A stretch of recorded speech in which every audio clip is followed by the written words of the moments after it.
नमस्कार, आज़ाद भारत न्यूज में आपका स्वागत है। मेहनगर तहसील क्षेत्र के विभिन्न जगहों पर समाजवादी पार्टी के कार्यकर्ता और समर्थक माननीय धर्मेंद्र जी का स्वागत समारोह बहुत धूमधाम से किया। इसी क्रम में समाजवादी पार्टी के कार्यकर्ता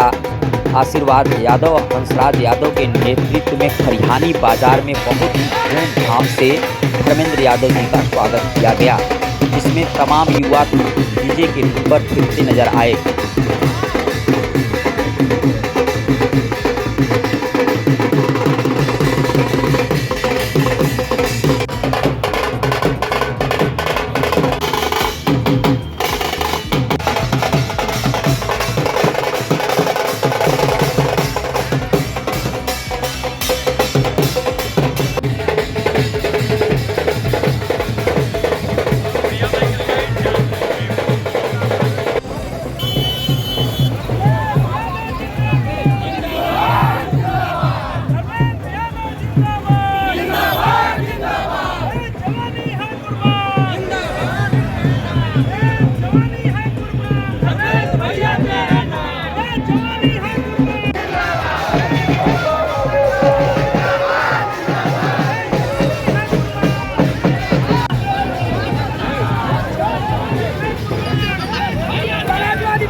अखिलेश यादव जी को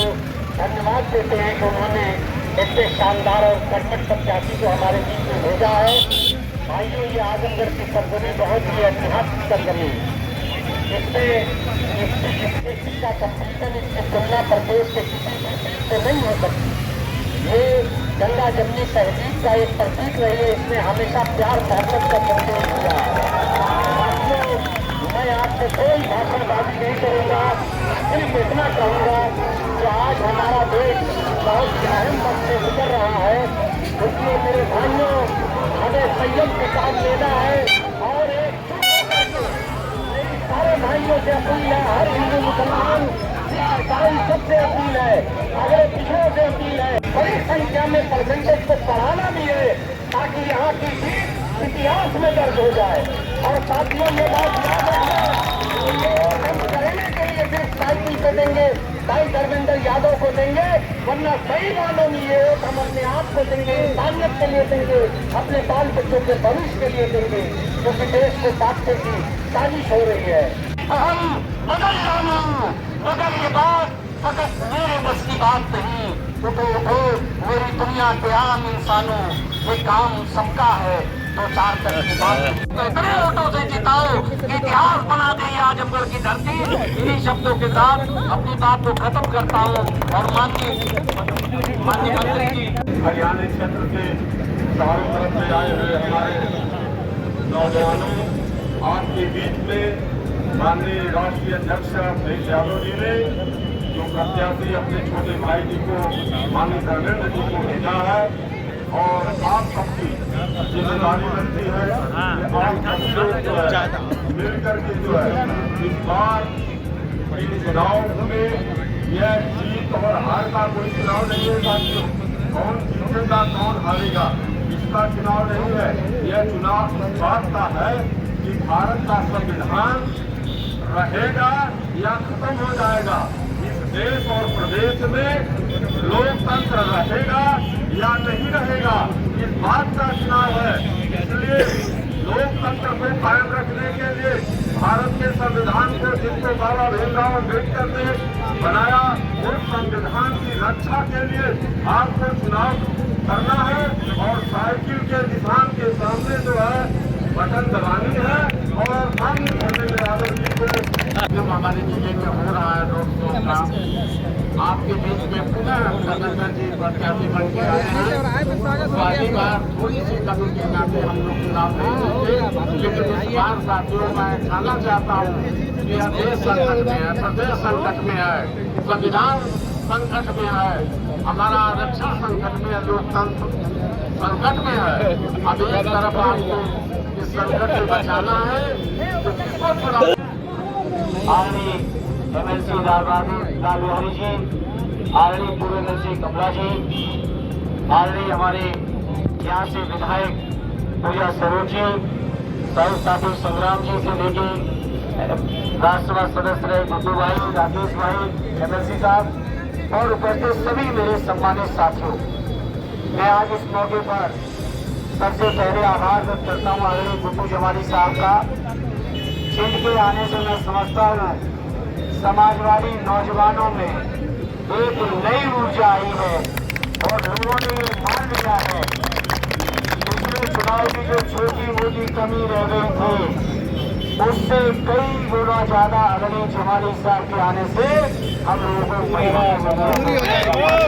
के बारे में अगर इस शानदार इतिहास की चर्चा करोगे तो दिन रात खत्म हो जाएंगे, लेकिन आजमगढ़ की गौरव गाथा खत्म होने वाली नहीं है, ऐसा गौरवशाली हमारा ये जिला है। और इस जिले के लोगों ने हमेशा सरदार नेताजी का सम्मान बढ़ाया है, आदरणीय अखिलेश यादव जी का सम्मान बढ़ाया है। उसी सम्मान की बुनियाद पर और उसी परंपरा को आगे बढ़ाने की नीयत से उन्हीं रिश्तों और जज्बातों को आगे बढ़ाने के लिए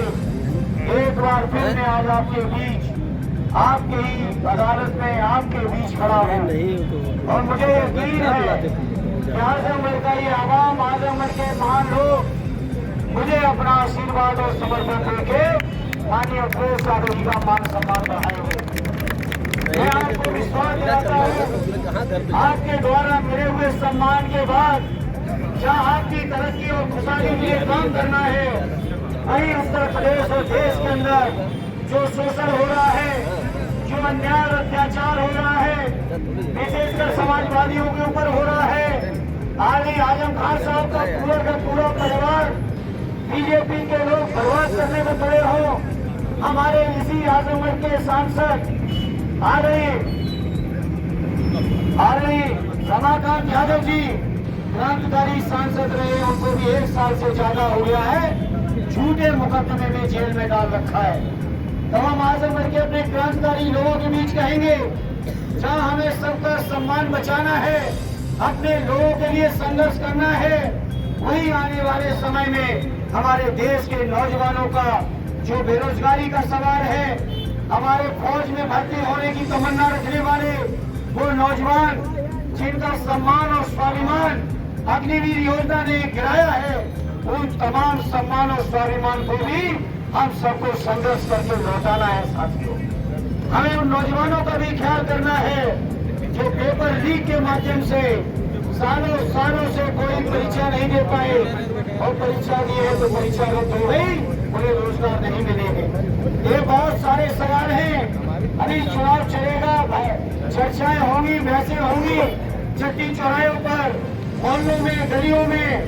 लेकिन आज इस मौके पर मैं अपनी ओर से आपको यही आश्वस्त करना चाहता हूँ कि देश और प्रदेश के जो संकट हैं, जो चुनौतियां हैं, जो तानाशाही है बीजेपी की, चाहे वो अरविंद केजरीवाल जी के साथ हो, चाहे वो हेमंत सोरेन जी के साथ हो, चाहे वो समाजवादियों के साथ हो, या कांग्रेस पार्टी के साथ हो, या संपूर्ण विपक्ष के साथ हो, इस लड़ाई को हमें आपको मिलकर मजबूती से लड़ना है, क्योंकि लोकतंत्र की असली ताकत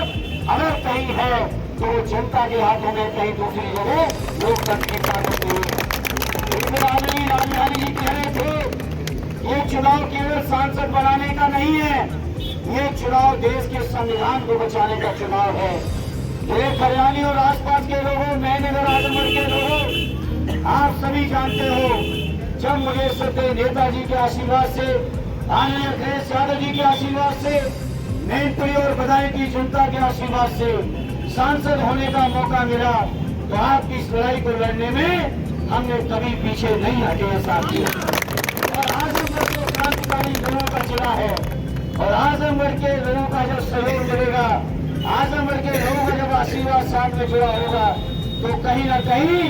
और मजबूती के साथ उस लड़ाई को लड़ने का काम करेंगे। ये आप सभी को भरोसा विश्वास दिलाते हैं। इसलिए आज इस मौके पर ज्यादा न कुछ न कहते हुए आदरणीय गुड्डू जवानी जी का हृदय से स्वागत करते हुए, और आपसे जो स्वागत किया, सम्मान दिया हमारे नौजवान आशीर्वाद भाई और उनके तमाम साथियों ने मिलकर, उन सभी को मैं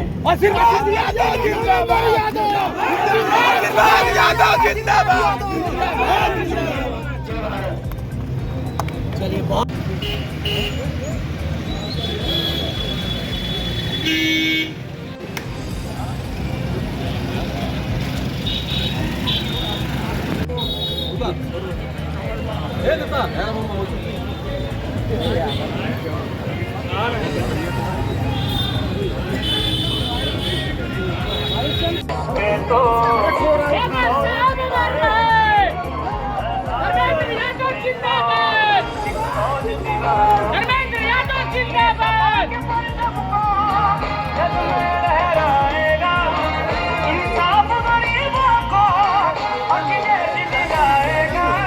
वही लोग हर जगह लोकल के